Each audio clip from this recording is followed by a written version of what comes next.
రీసెంట్‌గా కూటమి ప్రభుత్వంపై మండిపడ్డ వైఎస్ జగన్మోహన్ రెడ్డి.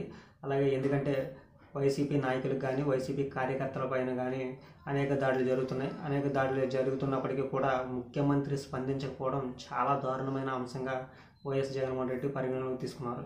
అంతేకాకుండా వంగలపూడి అనిత హోమ్ మినిస్టర్‌గా బాధ్యతలు చేపట్టినప్పటి నుంచి కూడా హత్యా రాజకీయాలు, అలాగే చిన్న పిల్లలపై అఘాయిత్యాలపైన కూడా ఆయన స్పందించారు. ఇలాంటి దాడులు జరుగుతున్నప్పటికీ కూడా హోమ్ మినిస్టర్ స్పందించకపోవడం, ఆవిడ అధికారంలోకి వచ్చిన తర్వాత ఇలాంటి దాడులు జరగడం వల్ల చాలామంది అనేక ఇబ్బందులు పడుతున్నారు. అలాగే వైసీపీ నాయకులు కానీ, వైసీపీ కార్యకర్తల పైన కానీ టార్గెట్ చేస్తూ వీళ్ళని హత్యా రాజకీయాల వైపు రాష్ట్రాన్ని తీసుకెళ్లే ప్రయత్నం చేస్తున్నారు. అయితే టీడీపీ అధికారంలోకి వచ్చిన తర్వాత ఇలాంటి దాడులు జరగడం పైన కూడా ప్రజలు కూడా అసహనం వ్యక్తం చేస్తున్నారు. అంతేకాకుండా రీసెంట్‌గా వినుకొండలో జరిగిన హత్య చూసాం.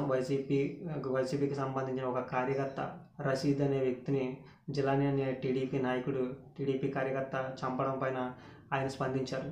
అలాగే వాళ్ళ కుటుంబ సభ్యులను కూడా కలవడం జరిగింది. వాళ్ళ కుటుంబ సభ్యులను కలిసి వాళ్ళకి ధైర్యం కూడా చెప్పారు.